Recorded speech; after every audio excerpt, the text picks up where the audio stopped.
सर्वमंगल मांगल्ये शिवे सर्वार्थ साधिके शरण्ये त्र्यंबके गौरी नारायणी नमस्तुते। जय माता रानी। दोस्तों, आप सभी को नवरात्रों की खूब सारी शुभकामनाएं। उम्मीद करती हूँ बहुत अच्छे से आपके नवरात्रे जा रहे होंगे। तो आज की वीडियो में हम जानेंगे कि नवरात्रि के आखिरी दिन किस तरीके से पूजा की जाती है और किस तरीके से पूर्ण आहुति हवन किया जाता है। तो देखिए, किसी के यहाँ पर तो कढ़ाई अष्टमी के दिन होती है, किसी के यहाँ पर नवमी के दिन कन्या पूजन होता है। यानी किसी भी दिन अष्टमी और नवमी जो भी आप पूजते हो, पूजा विधि बिल्कुल सेम ही रहती है, चाहे अष्टमी हो या नवमी।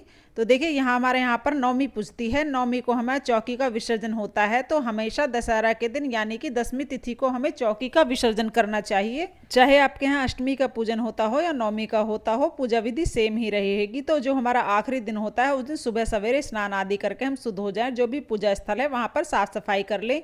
जो भी सूखे हुए मुरझाए हुए फूल हैं, चढ़ाए हैं आपने, अक्षत चढ़ाए हैं, उन सभी को हटा लें। और जो भी हमने भोग माता रानी को चढ़ाया है, उसे तो हम पूजा के थोड़ी देर बाद ही हटा लिया जाता है। लेकिन फूल पत्तियों को बहुत ही सावधानी से हमें हटाना है। तो जो भी हमने स्थापना की हुई है कलश आदि नवग्रह की, वो हिलनी बिल्कुल भी नहीं चाहिए। बहुत ही सावधानी से हम सारी चीज़ें हटानी है।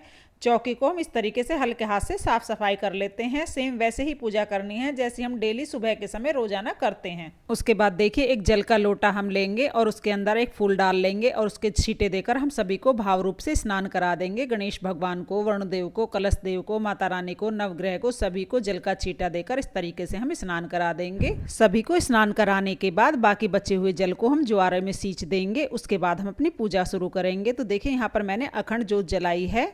तो इसी जोत में से मैं एक अलग दूसरी लंबी बाती का दीपक जला लूँगी। इसको जलाकर हम जोत को संभाल लेंगे। तो जोत जो हमने अखंड जोत जलाई है, उसका कार्बन हम हटा देंगे और बाती को ऊपर करके उसमें दोबारा से हम घी डाल देंगे। उसके बाद हम सभी को रोली से तिलक करेंगे। पहले दीपक का पूजन करेंगे, गणेश भगवान का, वरुण देव का, कलश देव का, सभी का। इसी के साथ अखंड जोत और माता रानी को हम रोली से तिलक कर देंगे। नवग्रह को भी हम तिलक कर देंगे। चाहे आप तो नवग्रह पर सूखी रोली समर्पित कर सकते हैं, क्योंकि नवग्रह को हिलाना नहीं है।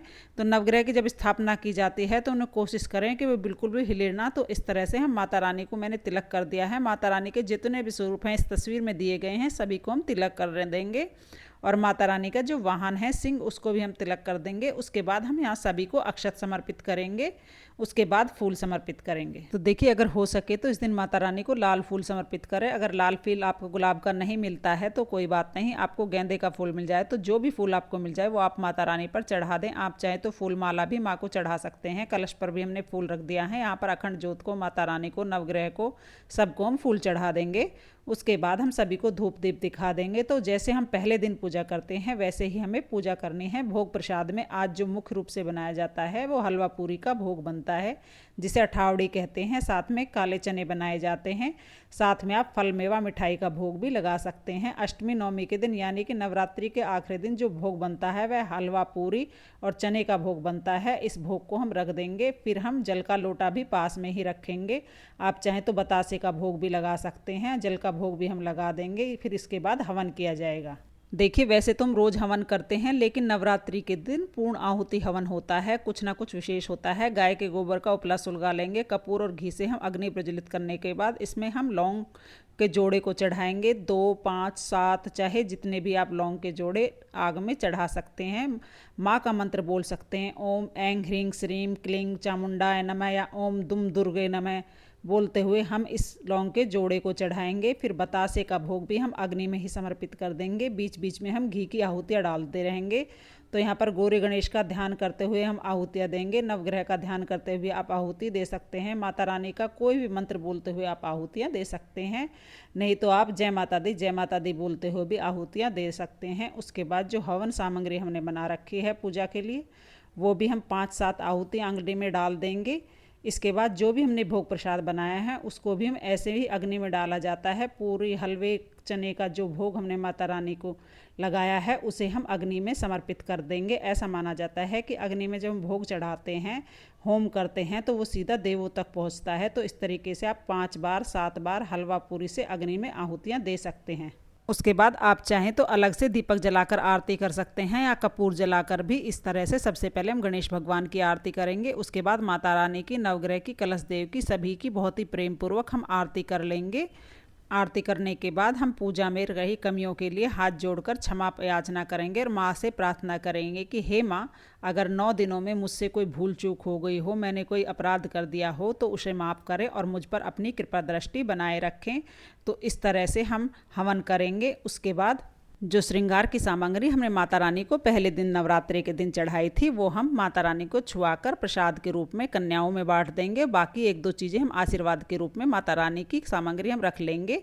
उसके बाद जो कलश का नारियल है उसको आप चाहें तो कन्याओं में फोड़कर बांट सकते हैं, नहीं तो आपके यहाँ अगर नदी में प्रवाहित किया जाता है तो आप जल में प्रवाहित कर दें या कन्याओं में बांट दें। उसके बाद हम ये जो जुआरे बोए हैं इनको भी हम नदी में प्रवाहित कर देंगे या पीपल के नीचे रख देंगे और भोग प्रसाद को हम कन्याओं में बांट देंगे और गाय को खिला देंगे। देखिए, ये जो भोग प्रसाद आपने चढ़ाया है, हमारे यहाँ ये गौ माता को दिया जाता है। आप चाहें तो इसे बाकी के खाने में मिलाकर कन्याओं को पूजन में बांट सकते हैं। इस भोजन को उस भोजन में मिलाकर आप कन्याओं को प्रसाद के रूप में दे सकते हैं। अभी देखिए, कलश का जो नारियल है उसको यहाँ पर जिस दिन कन्या पूजन होता है, अष्टमी या नवमी के दिन होता है, उस दिन कलश के नारियल को उठा करके उसको बगार के प्रसाद के रूप में पहले माता रानी को चढ़ाते हैं, उसके बाद थोड़ा सा हवन में चढ़ाते हैं, उसके बाद कन्याओं को ये प्रसाद रूप में दिया जाता है। जो बच जाता है उसे परिवार सहित इस प्रसाद को ग्रहण किया जाता है। बाकी चौकी को हम 10वीं के दिन हटाते हैं। हमारे यहाँ पर नवमी पूजती है तो नवमी के दिन ही हम नारियल को बगार के प्रसाद के रूप में बांट देते हैं। चौकी को हम अगले दिन यानी 10वीं के दिन हटाते हैं। तो आपके यहाँ पर जैसा भी होता हो आप वैसा कर सकते हैं। तो इस तरीके से नवरात्रि के आखिरी दिन, जो कि अष्टमी या नवमी का दिन हो सकता है, ऐसे हमें पूजा करनी है। अब देखिए, बारी प्रश्न की आती है कि पहले हवन करें या कन्या पूजन करें। पहले हमें माता रानी का पूजन करना होता है, हवन करना होता है, उसके बाद ही कन्या पूजन किया जाता है। उसके बाद देखिए, आप कन्या पूजन करें, कन्याओं को प्रसन्न करें, उन्हें भोजन खिलाएं, उन्हें तृप्त करें, उन्हें कुछ ना कुछ उपहार देकर, उनके पैर छूकर, अपने घर से चरण स्पर्श करके, उनके पैरों में महावर कुमकुम लगा के, चुनरी अढ़ा के, उन्हें दक्षिणा देकर अपने घर से विदा करें।